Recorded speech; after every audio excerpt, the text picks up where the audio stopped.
right, somebody tell me what chapter 9 was about. General probability. Yeah, it was about probability. Chapter 10 is about statistics. Okay? So they're both topics that I have taught before, and some people take it before actually doing contemporary math. Some are taught in that class and some are not.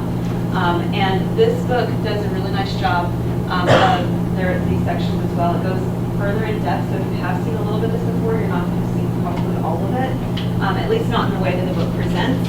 But the first section we're going to look at is called Displaying Data, and it's part 1. This is a 2-part presentation, if you will. Section 2 is also Displaying Data. All right, so the first kind of display of data we're going to talk about is a pictograph. Pictographs are used very commonly in elementary school. You've probably seen them if you've done any observations at different points on some material that students have had. And it's just a picture that represents what's going on. And so sometimes there will be little squares in the picture, maybe hearts or something. Or my daughter, I remember bringing home and she drew something on like crayon to represent something that was going on or whatever. So they're both asking students to be able to demonstrate that they can draw them and to be able to read them. So they have to be able to do both. So here's an example.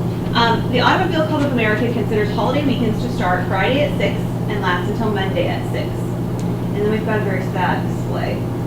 So if 150 people died on such a weekend by 6 p.m. Saturday, 80 from 6 p.m. Saturday to 6 p.m. Sunday, and 100 from 6 p.m. Sunday to 6 p.m. Monday, draw a pictograph of the data. Okay? So the first thing we're going to do is we're going to make a chart. And as we're making our chart, it basically is going to have 3 different, I don't know, categories you could say, or something like that. They're the 3 different days that are in question. Okay? And we need to give our chart a name. So what is this that we're describing? Nobody knows. Did we read it together? I read it to you. What did it say? Yeah, so this is the number of deaths, right?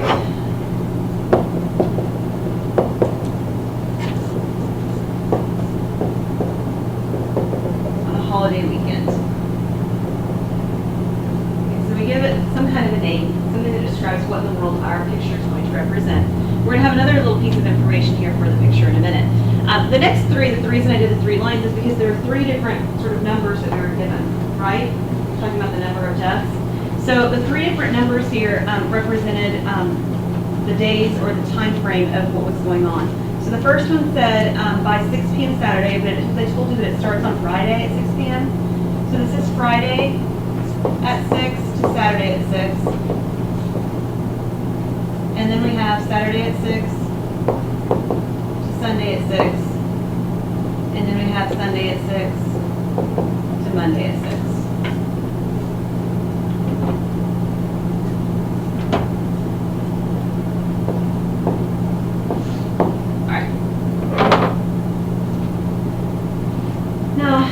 Thing that we have to decide is we have to decide, well, 2 things. We have to decide what picture we want to use to represent something. We want to figure out what we want the picture to represent. For example, I don't want to have, for instance, tally marks would not be that bad, except that I don't want to have 150 tally marks and 150 people dead. Does that make sense? So I probably don't want one mark, whatever the mark looks like, to represent one person. I probably want to represent something bigger than that. So what might I want to choose? 10 would be nice, and 10's not so bad because I would need to have, 15 of them if I used 10. So 10 would work well, and they're all divisible by 10, weren't they? We had 150, 80, and 100, so 10 would be a good number. Does that mean that's the only way to do it? No, you could use, say, for instance, maybe like the number 20. The only one that would be weird if you did the number 20 is the number 150, and in which case, if you did that, you wouldn't have, say, 15 circles, you'd have how many circles? How many? Not quite. 7 and a half. Right, because we have 15 divided by 2, so we have 7 and a half. And could you draw half a circle? Sure. So that would be okay too. So those 2 items might be a good values to choose. But you want to make sure it's big enough you're not going to be drawing all day. Okay. So I'm going to use one in here that's always. I'm going to scoot over. That's not what I wanted to scoot.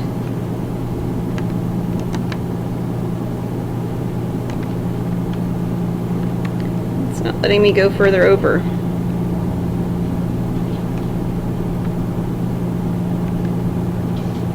That's not what I wanted.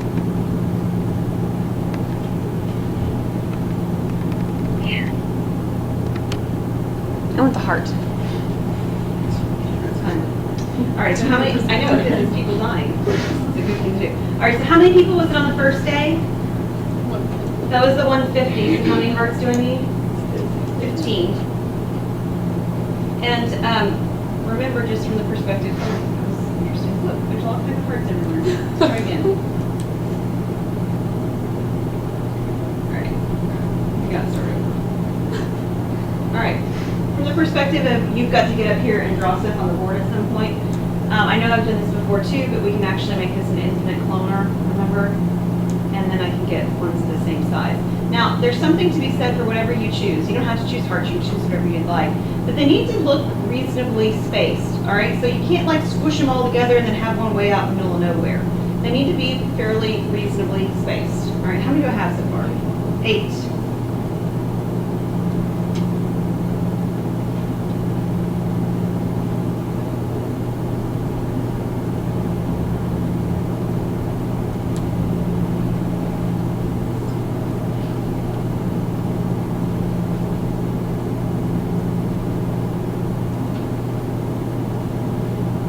And then what do I have for the next day? 80, so how many hearts do I need? 8. And they should be underneath each other. The whole point in being able to draw this is to be able to compare things, contrast, to look at what you've got going on and say, oh yeah, there's more on this day than another day. And if they aren't matching up underneath each other, it's really difficult to make that assessment from your picture. So they don't have to be perfect, but they should look reasonably good. Okay, so there's my 8. And how many on the last day? There's 100 people, so I need 10 of them.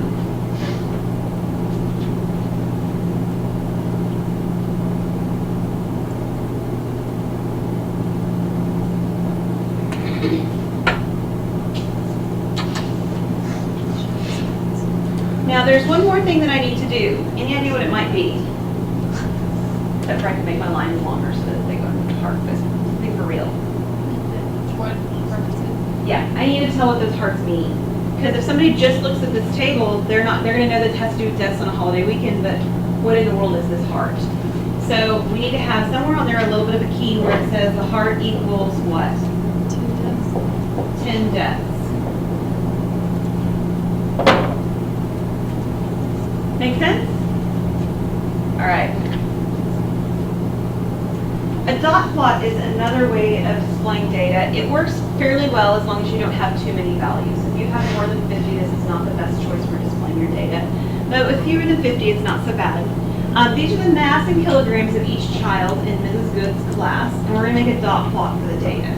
All right, so let's talk about what the dot plot looks like. First of all, you're going to draw a horizontal line, okay?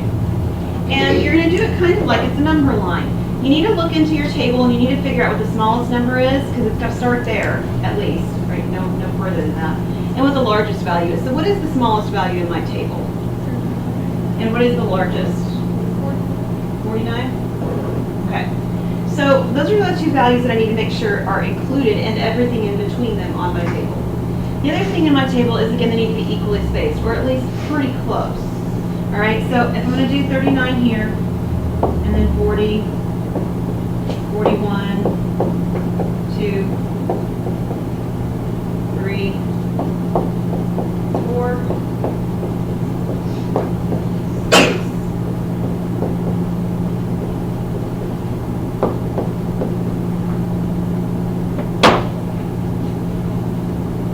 It isn't perfect, but it's not too bad. We need a name for our chart too. You can put it above or below, I don't care. But what is this going to be?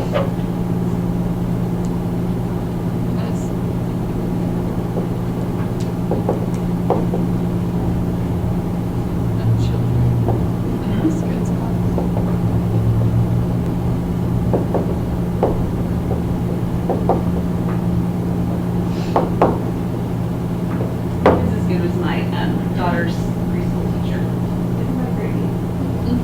Good one to have, literally. All right.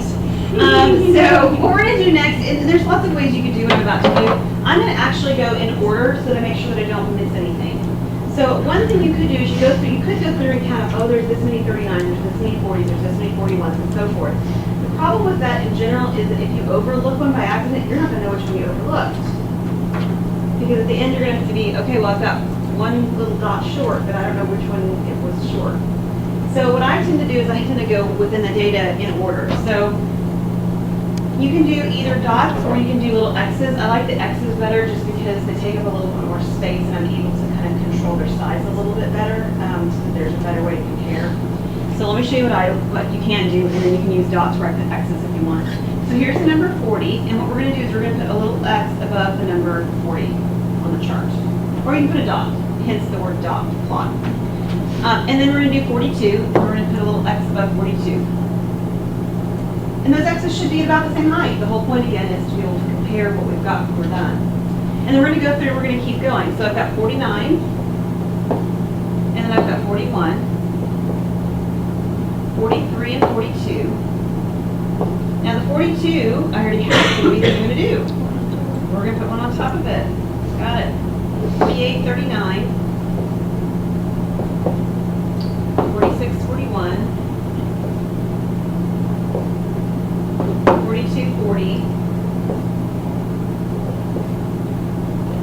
49, 45, 39, 43, 47, 44, 49, 42.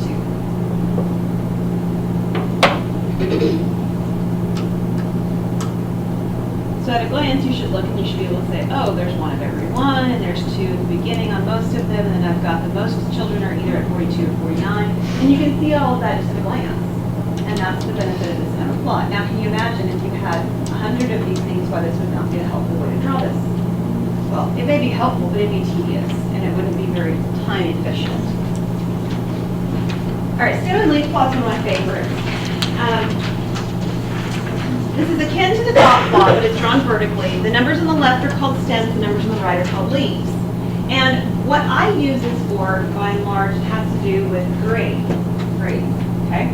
So these are grades from a first exam. This is actually a first exam of mine a year ago, in this particular class a year ago. And this was their first grade. What's that? No, they weren't our first exam. And your grades were much higher once you guys did reviews. All right, so here's what you do. Again, you're going to look for the smallest number and the largest number. So somebody tell me what you see. 36. 94 the highest? There's a couple of them, but yeah, 94. All right, so what you do is you draw a vertical line. Vertical is the up, down. And on the left-hand side, what we're going to be putting is we're going to be putting from, you can either do it smallest to largest or largest to smallest, doesn't matter. I tend to go with smallest to largest, and so you'll put the smallest tens place on the left. So the smallest number is 36, that's 3. And then you're going to list everything between 3 and 9, because 9 is your largest. And kind of like on the last one, although it didn't happen, you want them all represented. Because let's say, for instance, you had a 30-something and a 40-something, and the rest of the grades were in the 70s, 80s, and 90s. Well, if you collapsed it so that you couldn't see that there was no 50s, 60s, or 70s, or whatever at a glance, it looks funny. It looks like, oh, it was a nice, really pretty curve or something like that, when in reality, it wasn't. There were these gaps, and you want to be able to see the gaps. So regardless of whether I have any, say, 60s, I want the 6 on there. Okay? Now the next thing you're going to do is you're just going to fill them in again, kind of like I did the last one, and I'm going to go left to right, because that way I don't miss anything. So 87 and 76. Well, I go to the row that has the 8, and there's 87 now, and then the row that has 7, and I'm right at 76. 94 and 58. Fill those in. 82 and 43. 89 and 53. 36 and 80, 90 and 94, 74 and 77, 87, 74, 89, and 90. Now you're not actually done, but you've organized it much better than it was before. what would be most helpful to do next? Put the leaves in order. We're going to do the chronological order for the leaves. So I'm going to do the chart just like it is. With 3, 4, all the way up to 9. And when you don't have too many of them, you can usually eyeball it to see. So like on the very first ones, right, obviously the 6 is fine, the 3 is fine. And then I've got an 8 and a 3, well I'll switch them, I'll do 3, and then I'll do 8. I happen to not have any 60s. And then I have 2 4s, a 6, and a 7. Okay, keep in mind too, I'm about to jump from 7 to 8. Again, these should line up. So I shouldn't have, for instance, 8 scores in the same space as I had 5 scores in the line above it. So they should be spaced out evenly so that you can actually do the comparison that you like.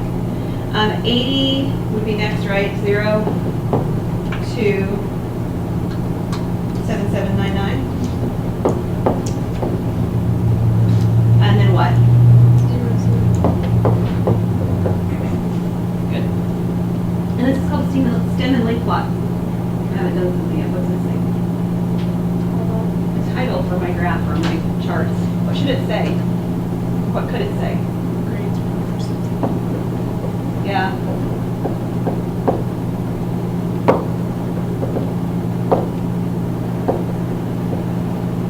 And it's a good idea on these, and you'll see our book does it too, to talk about this is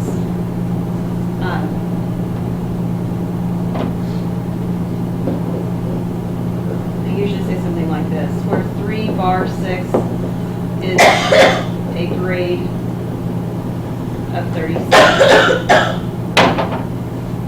Something is, which one you pick out to emphasize which one means what, but some kind of indication of what the left-hand side versus the right-hand side means.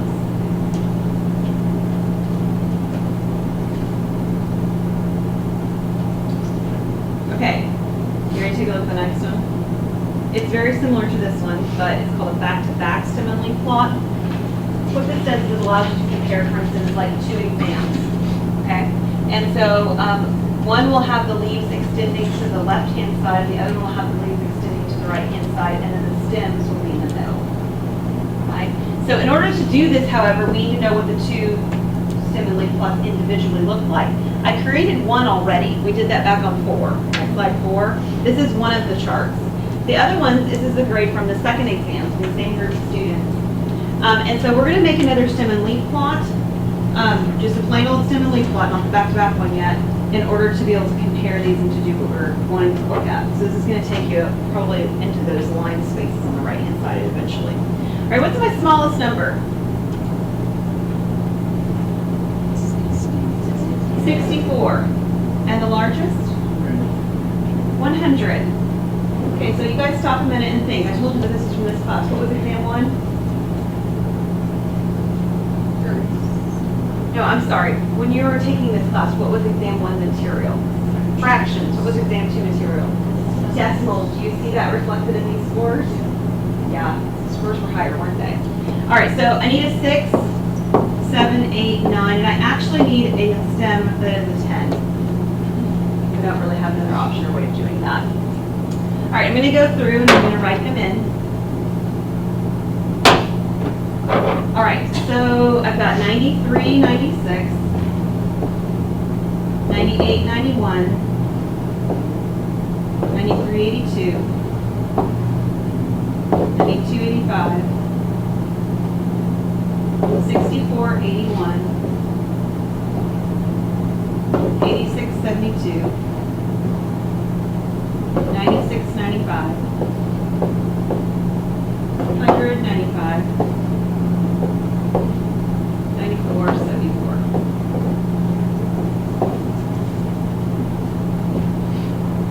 All right, so I know I'm going to reorganize that, but I'll reorganize that when I'm creating that back-to-back Stimmingly plot, because that's actually what I'm supposed to be doing on this problem, but I need this piece of information in order to do that. So we're going to make ourselves the chart.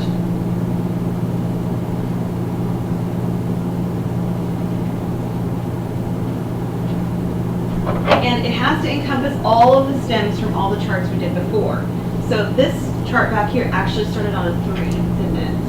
So I need to start on a 3. And this chart right here actually ends on a 10 for the stem. So I need it to go all the way up to a 10. And I actually need 2 of these. So let me draw the other one right now beside it. And in between them will be all the numbers that I just mentioned. So 3, 4, 5, 6, 7, 8, 9, and 10. It seems reasonable that on the left-hand side be exam 1 and on the right-hand side be exam 2. So that's what we're going to go with. Now I'm going to have to keep flipping back and forth, and I think you might even, no, your page is all the same page, so yours will be easier than mine. So you're going to go back over here, and you're going to notice it was 36, so there was a 6 and then a 3. So you're going to do the 6 on the left. Whoops, sorry, just a second. A 6 on the left, and then a 3. And then it was 3 and then 8. So we'll do 3 and then 8 working outwards. Okay, so the smallest number is the largest number on the outer side. I had nothing in the 60s, and then I had 4, 4, 6, 7.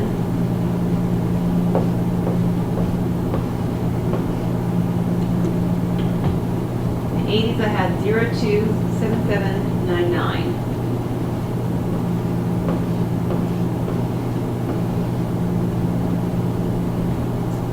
And the 90s were 0, 0, 4, 4.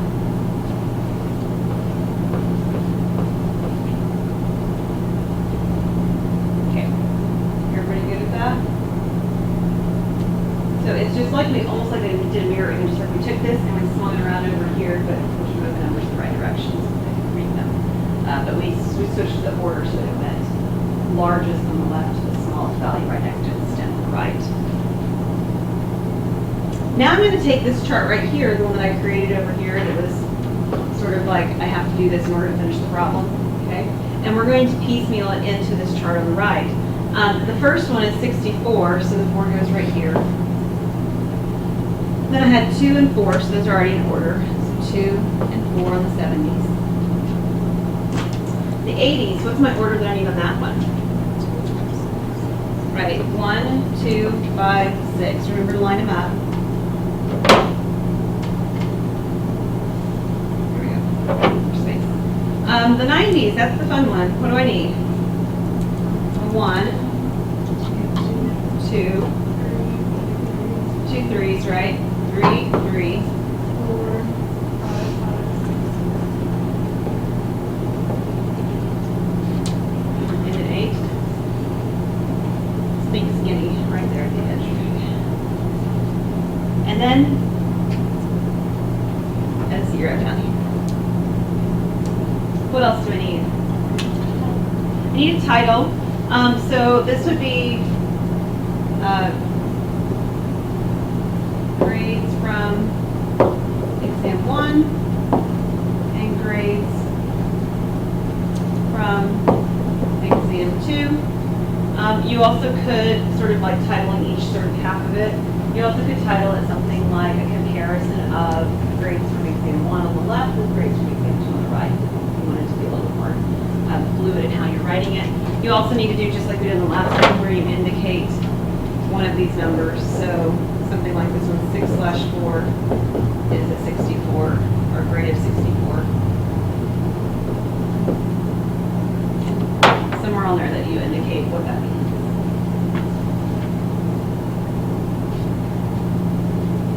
Very good. Okay? All right, let's look at the next one. Last one on this page. A group frequency table shows how many times data occurs in a range of classes or intervals. So, for example, this is the same data that we had before on exam 2. Using the data from a second exam and the standard grading scale, make a group frequency table showing the letter grade disbursement for the grades on the test. So if you were wanting to group these into our standard letter grades, what are our standard letter grades associated with these points? Right, like the A, B, C, D, F, but what is the marks for them? Like what would be an A? Start with that. A 90 to a 100, right? What would be a B? An 80 to an 89. Okay, so we're going to make our class intervals like that. So we need to have some lines, and so that's what I want.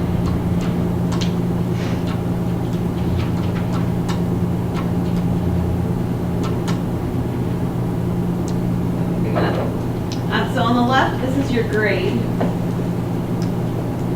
Okay. And we're going to write it as an interval, because remember this says within a range or classes or intervals. The intervals kind of is the key. We're thinking of it in terms of grades because it's a common, something that we all sort of have used before. You can either start again with the smallest or the largest. It doesn't matter, but you need to be consistent. So which one do you want to do? Smallest? Okay. So what's the smallest of here? That's a 64, and the largest was a 100. So the smallest of the 64 would be, these would be 60 to 69, right? What's the next one? And then, and 90 to 100. And we realize this is a little bit weird because usually these are equal spaced intervals, and the 100 kind of throws things off. It's actually not equal. It just makes it one bigger size interval. You guys see that? It's a little bit odd, but most of the time they're equally spaced. The middle column is a tally column. Okay? All it does is it allows us to just make a tally mark so we can count them up quickly. All right, so I've got a 93, a 96, a 98, a 91, and a 93. So 1, 2, 3, 4, 5 A's. I've got an 82, so that's a B. 92 and 85, B and A. 64, 81. 86, 72. 96, 95. 195. 94 and 74.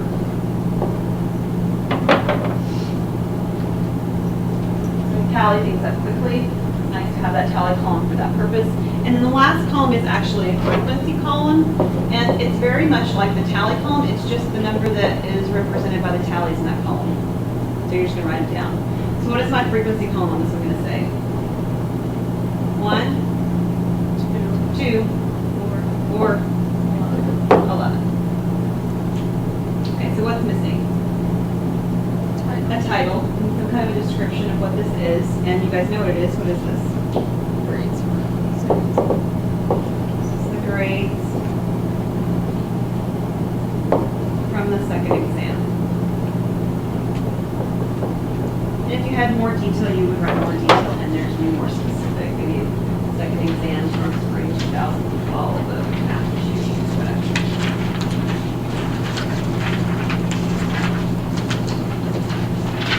Okay. A histogram is a picture of that group frequency distribution. And you might sort of have in your mind bar chart, okay? Bar chart is a much looser description than histogram, but they do have bars. So a histogram, what you do is you create a bar chart.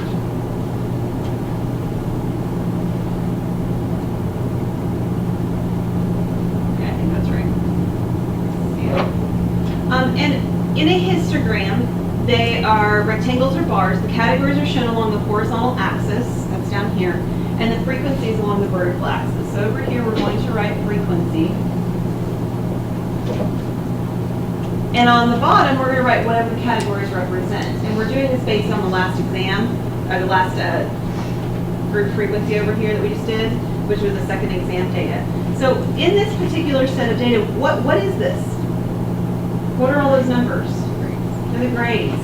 So these are the grades down here. You can probably, let's probably not the best place for you to have written it. Let me write it over to the side so I don't run into things. And again, you can either go smallest to largest or largest to smallest. Since we did our group frequency, smallest to largest, let's keep going smallest to largest, okay? All right, so our bars are going to be representing these different marks. So this is the 60 to 69. And in a histogram, we're actually going to have the bars touching one another. So I don't leave a gap here between what's next. I just mark it about the same width again. And this would be 70 to 79. And then we'd have the 80 to 89. And the 90 to 100. And I need my frequency to represent whatever the highest frequency is over here for my group frequency table. So I need to have a frequency that extends up to at least 11, because that was the highest. But it needs to be accurate down to the number 1, because that was my lowest. So when I'm creating my frequency over here, I'm going to make marks, equal spaced again too, that are marking that I'm going from 1, 2, 3, 4, 5, 6, 7, 8, 9, 10, and then 11. You don't have to label what each of them are, although you could if you'd like. Fill mine in just because. And we need to label a few of them in there so we know that each mark is one.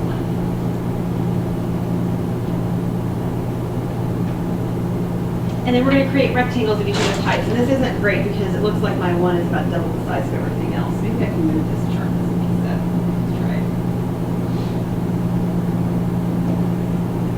Yeah, that's not too bad. Okay. So we're going to create rectangles of the height. So the 60 to 69, it had 1, didn't it? So I'm going to create a rectangle of height 1. How many was in the 70 to 79 range? 2, yes. So I'm going to do a rectangle of height 2. And how many was in the 80 to 89 range? 4. So we'll do a rectangle of height 4.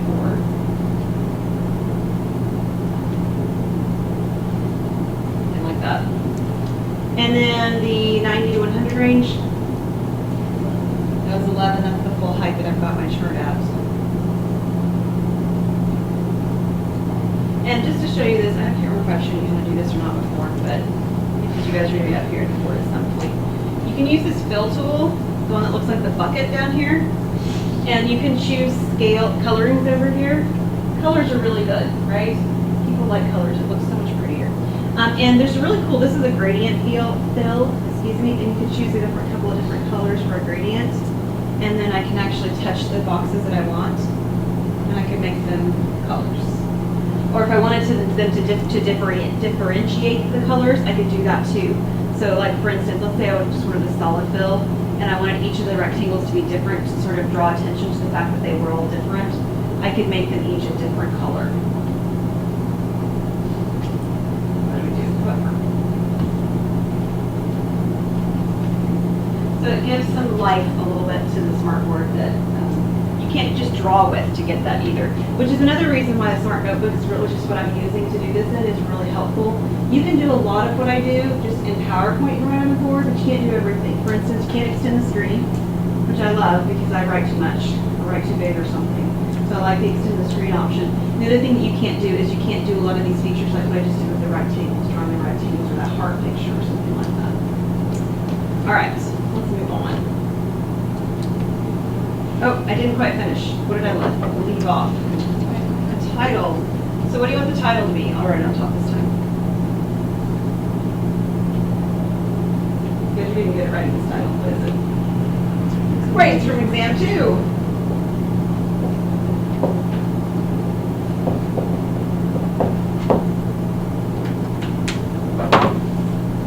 Okay, so the next one is almost the same thing. It's a bar graph.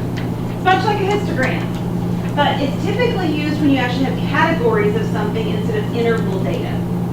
So for instance, a bar chart would be really good, and it would still have the bars in it, just like the histogram, if you were differentiating, for instance, between male and female. I mean, there's not an interval here. We don't have any sort of a gray area between or anything like that. So we can actually put them in categories. Now, you can do grades that way too, which is where Megan was heading when she suggested A, B, C, D at the beginning, and that's what we're going to do for this one. So we're using the same set of data. It's going to look just the same, but notice it says there are spaces between the bars. And the reason is because it's not depicting that there's like this almost overlap, right? Because there's two things that can happen when you get a grade. If you get a 78, you can be like, oh man, I'm bummed I got a C. Or you can say, man, it was nearly a B, right? It was so close. So if you're thinking, man, I'm bummed it's a C, you're thinking very categorically. If you're thinking, man, it was so close to that B, you're thinking much like it's an interval. Do you guys see the difference? So that's what this bar chart is sort of indicating, is that at the end, I do have to give letter grades to every person, and you will if you teach higher than about 2nd grade as well. You're going to have to give a letter grade for each of those things, and that's the categorical kind of perspective. So the chart starts to look, I mean, it looks almost identical. You still have the vertical and the horizontal line. The difference is that your categories at the bottom are the categories that are the letter grades instead. Just to keep it consistent with what I did before, we're going to start with the lowest letter grade, which was a D on that particular set of data. And then we're going to leave a little bit of a space and make a rectangle about the same width and call it that one a C. And then again, leave a little space. This one's a B. And then a little bit of a space, and this one's an A. And again, these are grades down here. And this is frequency on the right, or on the vertical axis. My frequency still needs to go up to 11.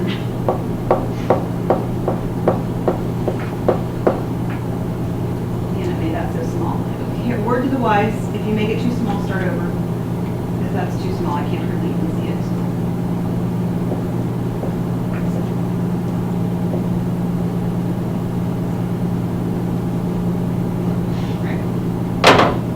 And I'm going to make bars the same way that I did before. At the same heights even, right? So the D was 1D. How many C's were there? 2 C's. B's? 4 B's. Okay. I'm close. And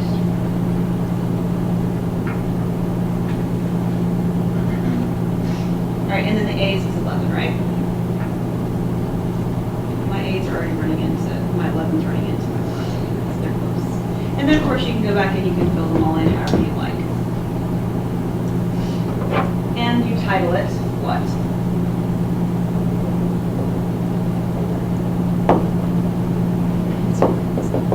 Grade 3, and 2.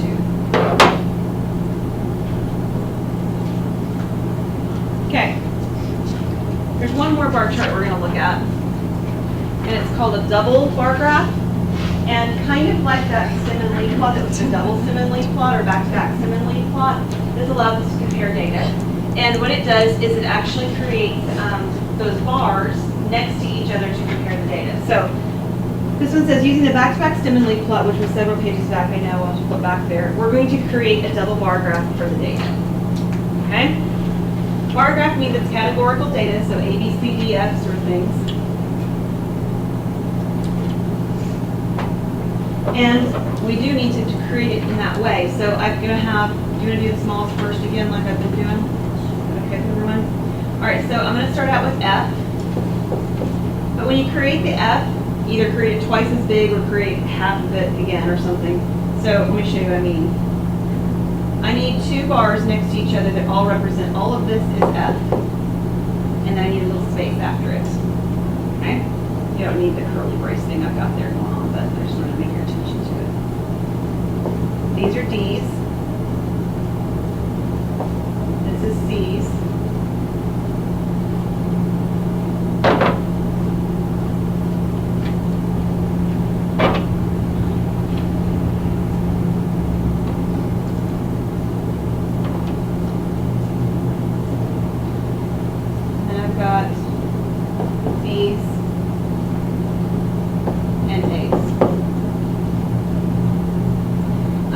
Highest frequency I had in either of those charts is actually 11 from the second set of data that I keep working with.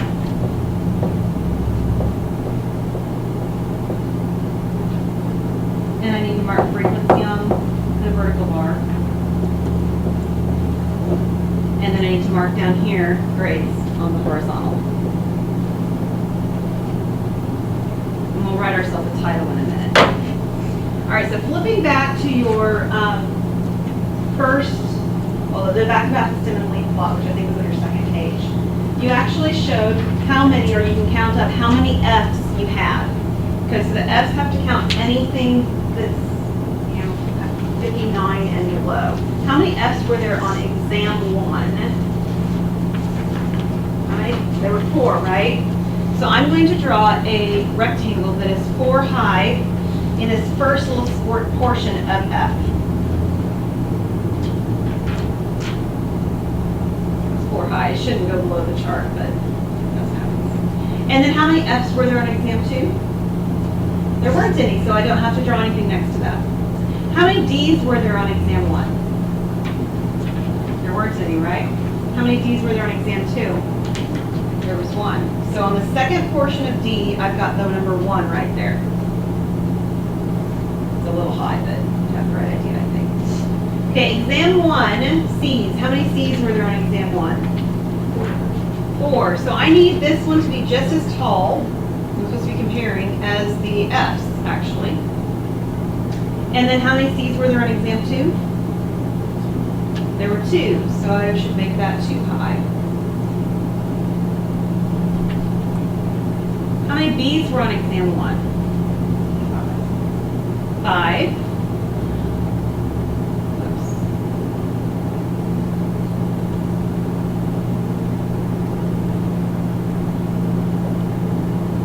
How many B's are on exam 2?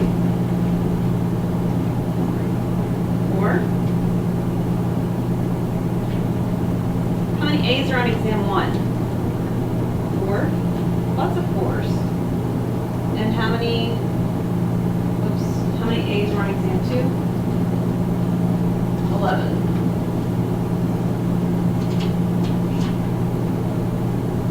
Okay, and here's where the colors come in really, really helpful. So I'm going to do my fill on here, and you can do like shading in different directions, like, you know, shade diagonally this way for one and diagonally this way for the other, or two vertical stripes and one horizontal on the other. And I'll show you why it matters. So I'm going to do all of the exam 1s in purple. And then I'm going to do all of the exam 2s in red. And the reason that this is helpful is because then I can actually make my key a lot easier. Okay? So I can actually write down that the red down here was exam. Okay. Exam 2 grades. And I don't have a purple, but let's just pretend for a minute I've done that in blue, and I'll change it all blue so it matches. The blue is exam 1 grades.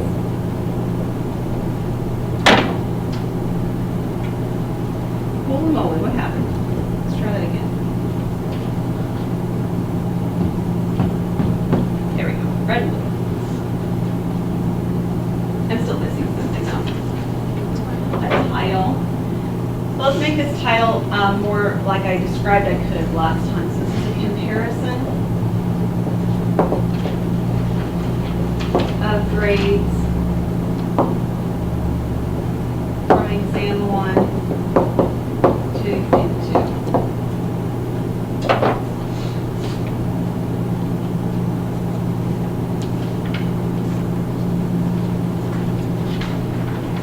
Okay, all good? One more here.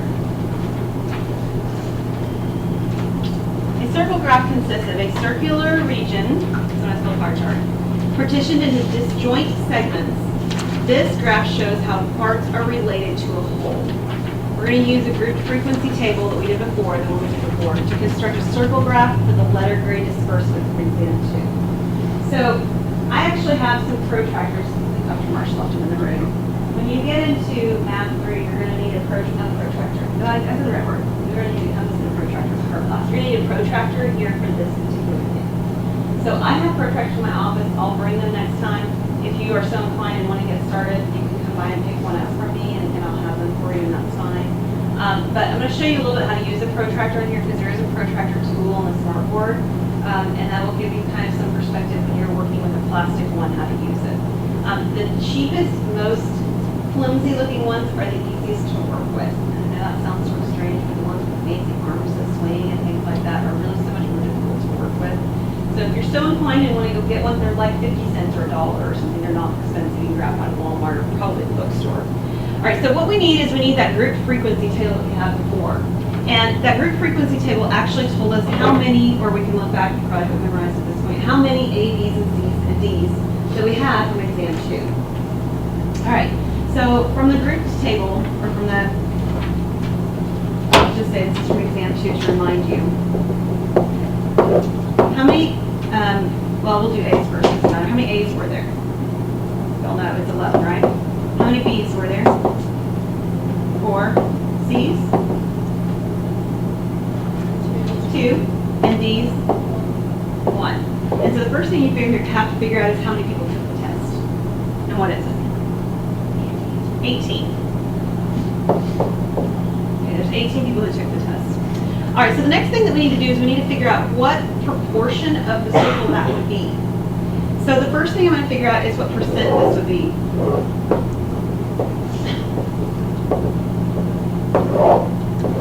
So the way that I do that is I take the number that were in that category, say 11, and I divide by 18, and I multiply by 100% to turn it into a percent. This figures out the percentage of the scores that were A's, B's, C's, and D's. And you're going to get an ugly value for the moment, but let me actually have you do both the next piece at the same time.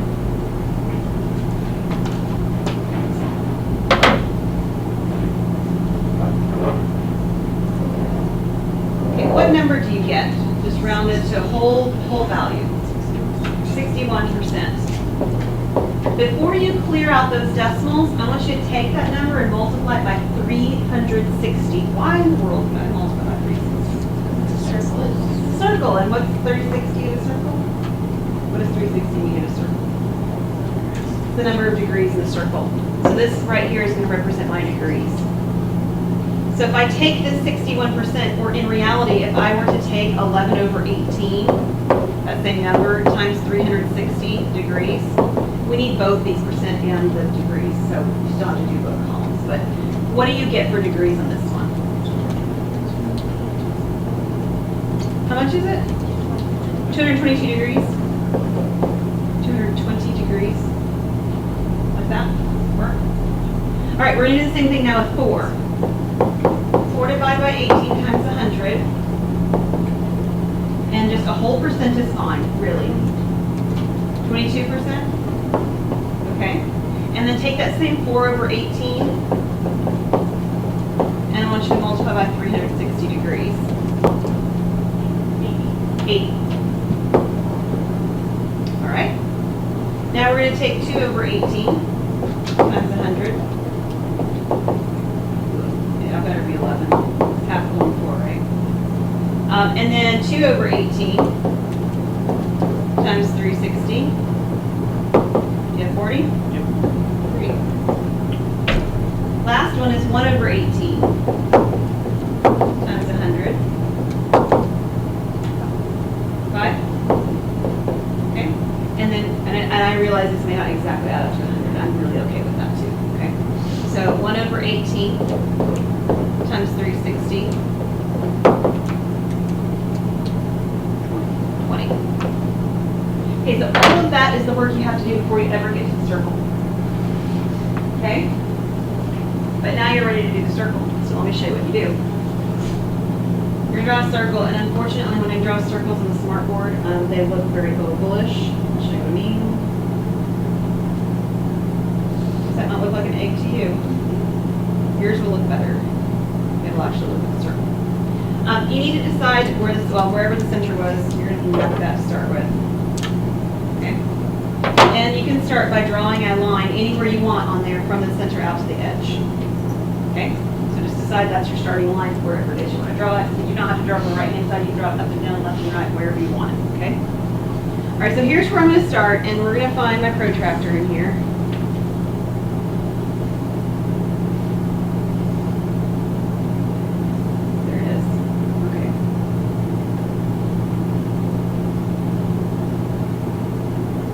So this is what a protractor looks like in case y'all don't remember.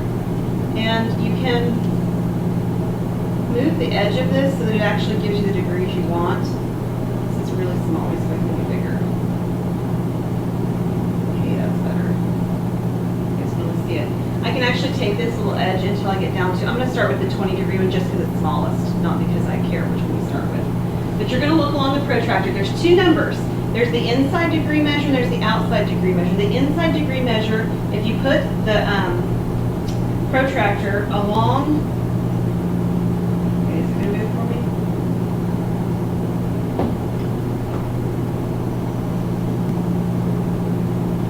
What's that? I don't know that there. Make mine more horizontal since I can't figure out how to make the protractor switch. All right, so you're going to put the edge of the protractor that lines up with the 0 degrees along wherever your edge is that you started. That's where it's going to rest. And then you can measure using the inside portion of it up to 20 degrees. And wherever that 20-degree mark is, you can make a mark on your circle. I'm having trouble with this last semester.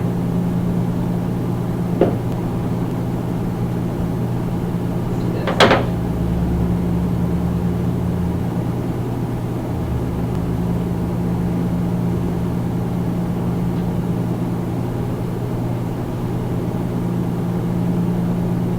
If you've drawn your circle in such a way that smartboard is uncooperative, or whatever, you can actually make the point out in the middle of the space, and then you can use a ruler to draw between them. I'll show you how to do that in a second.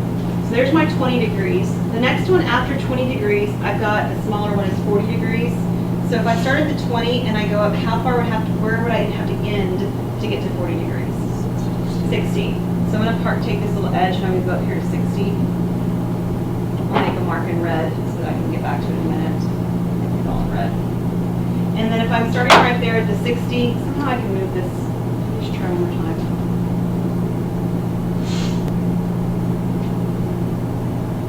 There it is. All right, you know what, let me do it right here.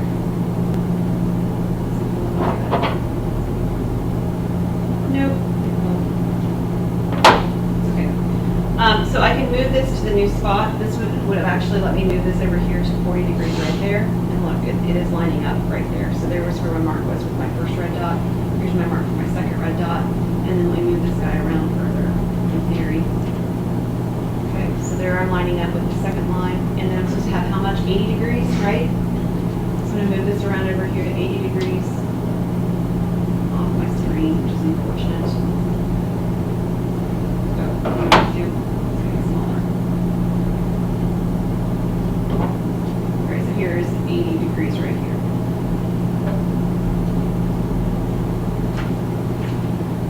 All right, I gotta get him to go away so I can throw my lines.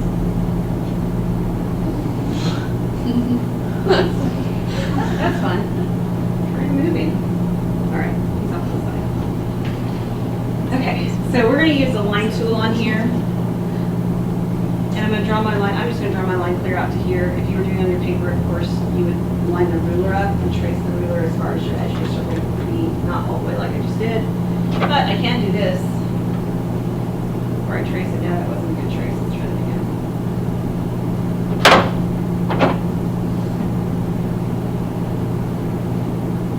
All right. And then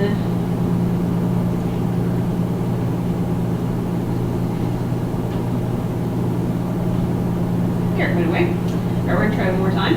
We're going to go from the center of the circle out to the second dot over here. Again, this is what you would do with your ruler. You'd line this up here like this. And then that's your ruler, so imagine that's your ruler now. And you're tracing along your ruler to get to the edge of the circle. Of course, it'll be much straighter than what I just did. And then you're going to draw one more line. And it's going to come out here this way. You're going to trace along the edge of your ruler to get this piece. And your pictures will be so much nicer. Okay. So here's pieces of my circle. But I am not done in the slightest because that's great that I've got the circle sort of partitioned out, but I need to label which pieces are what. So, what do I have where? Somebody tell me where to label something.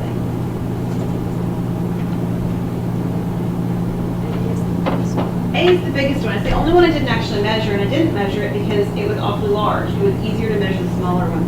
So this is A down here. And not only does it need to say A, but it needs to say that the A is a certain percentage. So this was 61%.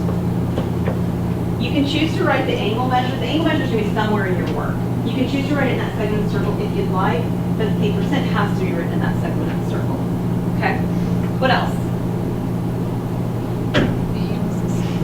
B was the second one, second largest one, and it was 22%.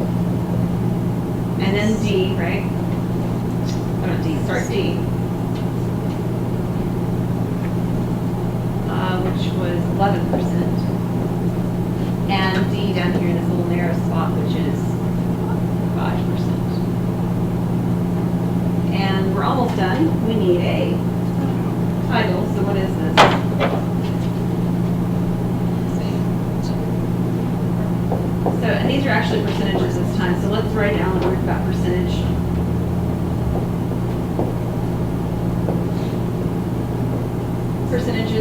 course.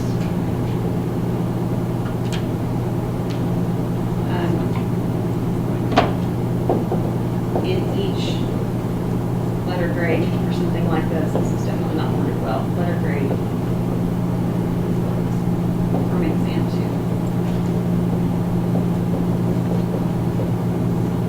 2. Some variety of that would be good. Any questions?